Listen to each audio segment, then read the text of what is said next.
e não peço segredos para que me chamem em juízo, me chamem do que quiser. E eu apresento fatos, eu postei. O Abílio Santana entregou toda a verdade e desmascarou os gideões da última hora. Eu sei que vocês que estão aqui sabem o que é o Congresso Gideões das últimas horas. Sabe que foi considerado por muitos anos o maior congresso de todos os tempos. Pastor Abílio Santana, ele tem muita autoridade, muito conhecimento de causa para falar sobre esse congresso. O que ele revelou sobre esse congresso, você vai ficar de boca aberta, assustado com o que ele falou. É tanta coisa que você... Vamos lá. Mas antes de prosseguir, eu peço que você se inscreva nesse canal se você não é inscrito, você comente aqui a sua opinião logo após ver esse vídeo. E desde agora, nesse exato momento, deixa aí o seu joinha, porque eu preciso que você ajude a ranquear esse vídeo aqui. Como que você vai ajudar a fazer isso? Comente aqui, eu amo Jesus, comente 5 vezes e dá o seu joinha. Assim você vai ajudar esse canal. Para quem não tá aqui desde o início desse canal, eu comecei esse canal, se não me engano, em 2019, eu viralizei alguns vídeos falando sobre os Gideões das últimas horas e entregando, mesmo sem nunca ter ido lá, mas ouvindo o testemunho de pessoas que sonhavam em ir lá. Eu sou o pregador do evangelho e sou uma das pessoas que sonhou em ir lá, até conhecer a realidade. Eu viralizei vídeos aqui, na internet lá em 2019, falando sobre Gideões, inclusive até um coordenador de Gideões entrou em contato comigo para falar, e não fala isso não, pelo amor de Deus. Se você quiser, a gente manda alguma coisa aí para você fazer de outro jeito, tal e tal, mas não fala isso. O nome da pessoa era Theo Wendel, esqueci o sobrenome dele. Não sei se ainda é o mesmo coordenador. Mas, e as pessoas sempre diziam, não é dessa forma que acontece não, ninguém cobra para pregar lá. Quem prega lá, prega por chamado de Deus. Eu vou revelar coisas para você aqui, que você vai ficar escandalizado com o que acontecia lá. Gideões missionário, pode até ser que um dia foi de Deus, mas o que aquilo virou foi um verdadeiro prostíbulo.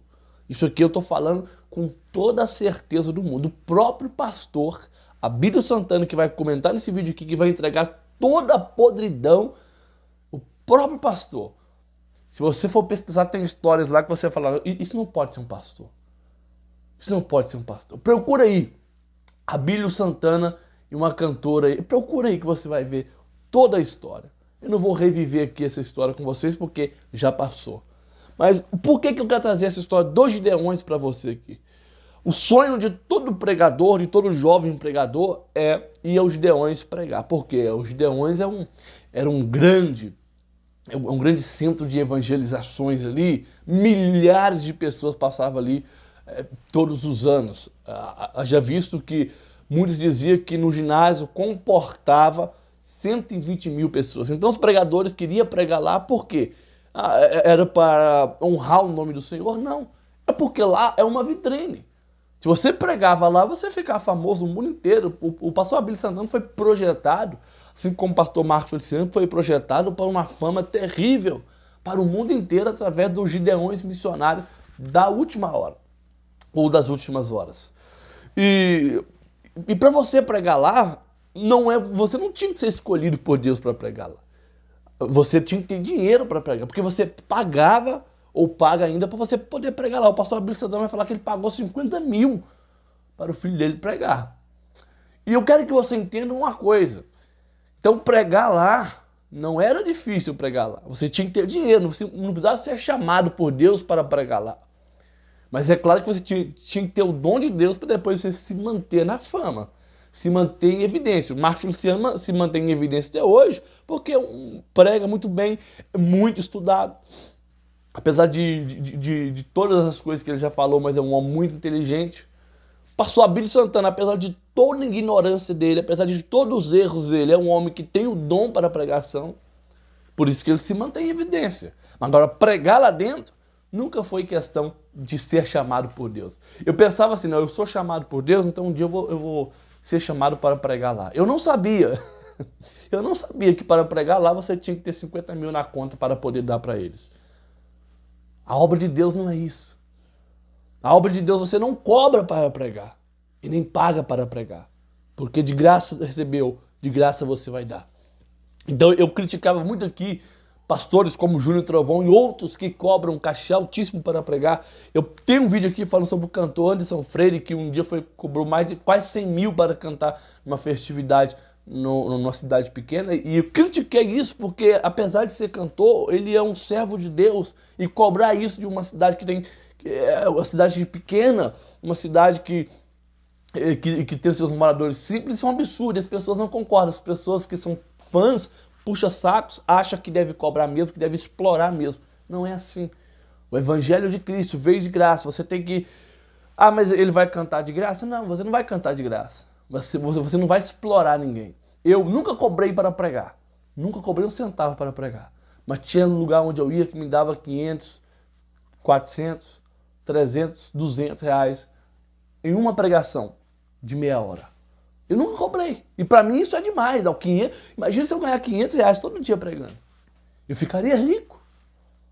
Então não precisa de toda essa exploração que fazem.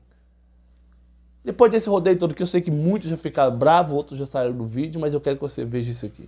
A lista de pregadores, eu já fui lá futucar lá e vi que não saiu a lista ainda. O pessoal, quando sair essa lista, vai ter o nome Abílio Santana lá? Israel, veja bem. Eu afirmo categoricamente que não vai ter o nome Abílio Santana na lista. Não vai ter. Primeiro, que eu acho que eles não vão me convidar. Não vão. E se me convidarem, eu não vou. Então, não há possibilidade, a não ser que Deus desça do céu, que eu acredito que não vai acontecer isso, até porque eu olho com o olhar de Deus para aquela farsa chamada Gideões. É isso mesmo, aquela farsa. E eu acredito que aquilo ali cheira mal as narinas de Deus. Então, portanto, eu acredito que Deus não vai dizer, vá lá, pregue, Deus não vai me mandar pregar naquele lugar. Tá? Então, alguém, respondendo a tua pergunta, vai ver o nome Abílio lá? Eu acredito que não. Acredito não vai ver. Primeiro, porque eu acho que eles não vão me convidar. Segundo, se convidarem, eu não vou. É uma mudança, né, muito grande esse seu tratamento hoje com os Gideões. O que foi que aconteceu então, pastor? Explica para os nossos internautas. Por que os Gideões agora o senhor trata ele como uma farsa?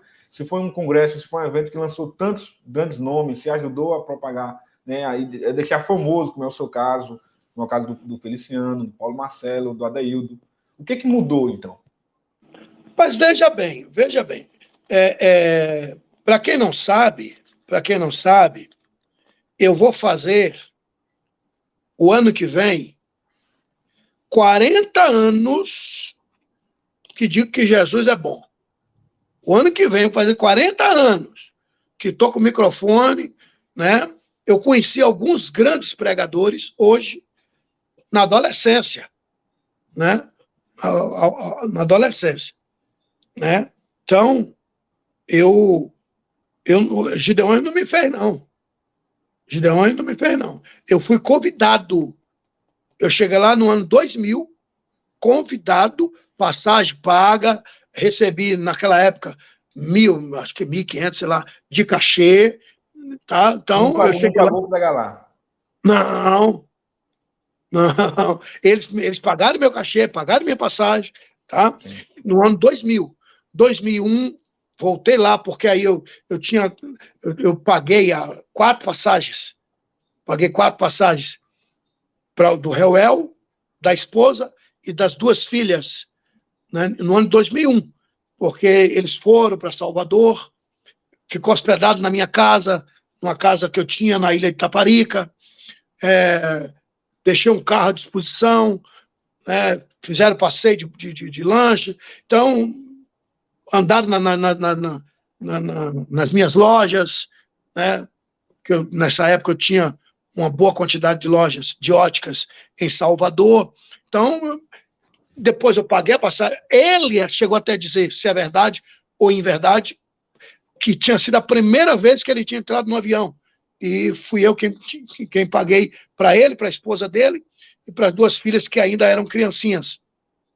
Então, aí 2001, 2001, voltei e preguei nos Gideões. 2002, voltei e preguei. Então, aí houve um silêncio, né, por conta de um impasse que eu tive com o pastor Cisino. Né? Eu tive um impasse com o pastor Cisino, então aí houve um silêncio e eu comecei a metralhar o pastor Cisino, e, enfim. E depois eu peguei o avião, fui lá em Camboriú, no aniversário do pastor Cisino, e fui lá pedir perdão. Não. Fui lá pedir perdão a ele. Né? E depois eu voltei no aniversário dele. Né? Bom, aí reatamos e voltei a pregar.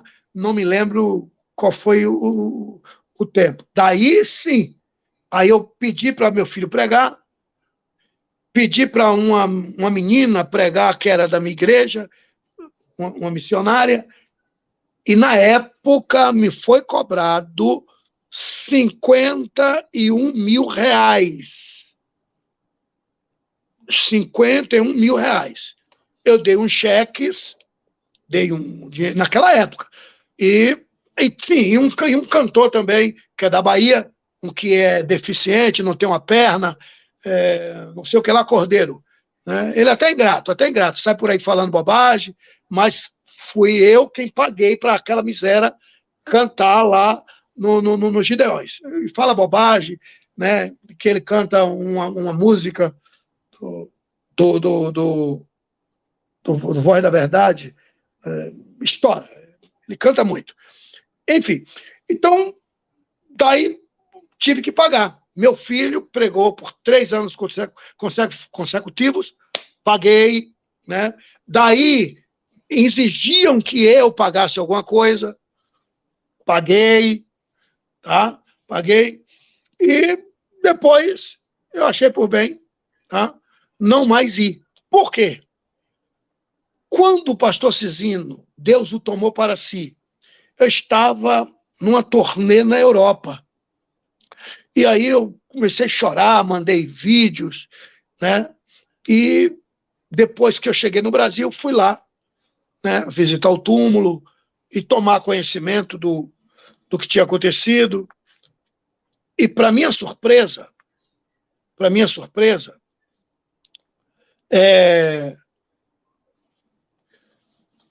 a irmã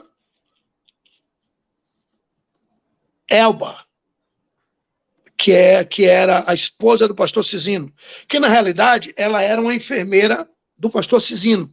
Ela agia mais como enfermeira do que como esposa, porque eu já fiz algumas viagens com o pastor Cisino, e o pastor Cisino, ele era muito debilitado, com aquela idade, viajando, a perna dele sangrava, e ela dava o remédio para ele na hora certinha, e aquilo me encantou, né? A maneira como ela atendia ele. Ela era enfermeira ela é enfermeira de formação, e ela agia mais como enfermeira do que como esposa dele.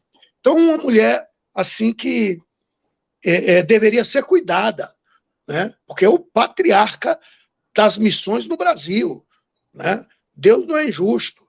E chegou ao meu conhecimento que quando voltaram do enterro, a primeira coisa que falaram para ela foi: arruma tudo que é seu e pode ir embora. Pô.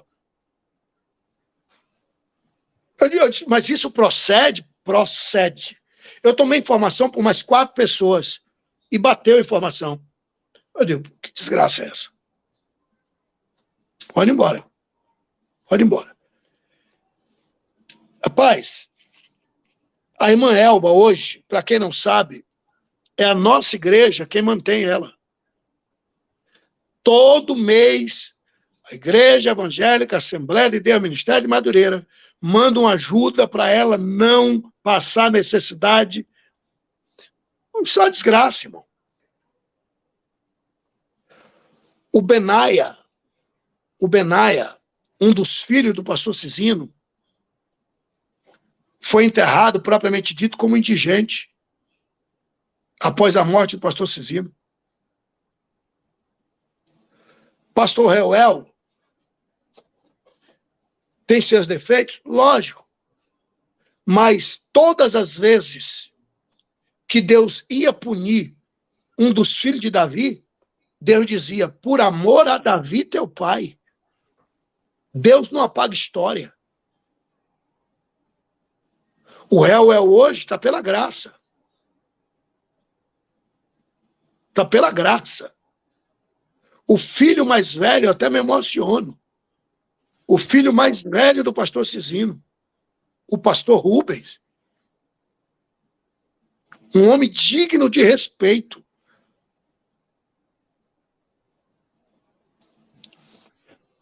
Eu sei que todo trabalho é honroso. Todo trabalho é digno. Todo trabalho é digno. Se alguém quiser encontrar ele, é chegar na praça de Camboriú. Ele está vendendo churrasquinho ali, para não morrer de fome. Isso é uma desgraça. Isso é uma desgraça. Isso é uma desgraça. E pode propagar isso. Isso é um absurdo. Isso é um absurdo. E a liderança do Gideões hoje não faz nada pela família do saudoso Cisino? Nem comprar churrasquinho lá na esquina vai comprar. Reuel foi proibido de estacionar o carro dele no estacionamento de onde o pai dele era presidente, sendo que o pastor Cisino comprou aquilo ali.